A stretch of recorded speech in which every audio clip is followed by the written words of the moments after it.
যেই ক্ষমতায় আসুক না কেন, যারাই রাজনীতি করুক না কেন, হেফাজতে ইসলামকে বাদ রেখে বাংলাদেশে রাজনীতি করা যাবে না। এদেশে কেউ কখনো ইসলামের বিরুদ্ধে গিয়ে ইসলামের বিপক্ষে অবস্থান নিয়ে রাজনীতি করতে পারে নাই। আগামীতে ইনশাআল্লাহ ইসলামের বিপক্ষে গিয়ে কেউ রাজনীতি করতে পারবে না। ইসলামের বিপক্ষে যে সরকার অবস্থান নিয়েছে, ধর্ম নিরপেক্ষতার বয়ান, এই বয়ানের নামে ধর্মের সাথে সাংঘর্ষিক বিভিন্ন ধরনের সংজ্ঞায়ন আমাদের সামনে হাজির করেছে। সেই আওয়ামী ফ্যাসিবাদ কিন্তু বাংলাদেশে রাজনীতি করতে পারে নাই।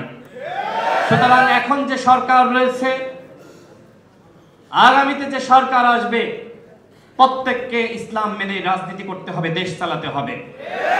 আমাদের দল গণ অধিকার পরিষদ ইসলামী মূল্যবোধে বিশ্বাস করে।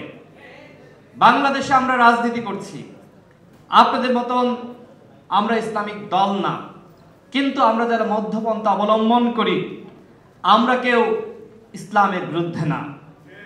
ইসলামিক মূল্যবোধকে ধারণ করেই বাংলাদেশের যে গণতান্ত্রিক অগ্রযাত্রা, সেটাকে এগিয়ে নিয়ে যেতে হবে।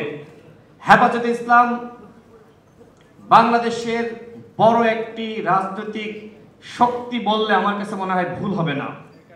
আপনারা বলেন যে আপনারা অরাজনৈতিক, কিন্তু বাংলাদেশের রাজনীতি অনেকটা আপনারা নিয়ন্ত্রণ করেন। যেটি আতাউল্লাহ ভাই বললেন যে হেফাজতে ইসলাম এবং আপনারা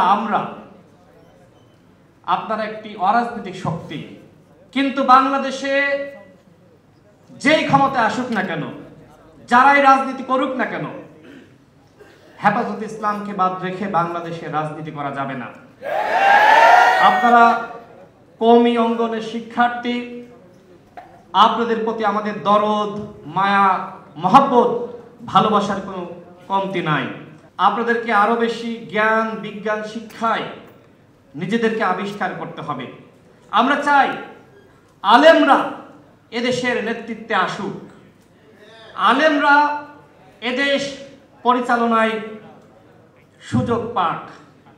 আমরা দেখেছি যে আলেমদেরকে নানানভাবে দমন পীড়ন করা হয়েছে, তারপরেও আপনারা কখনোই থেমে যাননি। এই গণঅভ্যুত্থানে আমরা দেখেছি যাত্রাবাড়িতে ওই অঞ্চলের মাদ্রাসার শিক্ষার্থীরা কিভাবে আওয়ামী ফ্যাসিবাদের বিরুদ্ধে লড়াই করেছিল।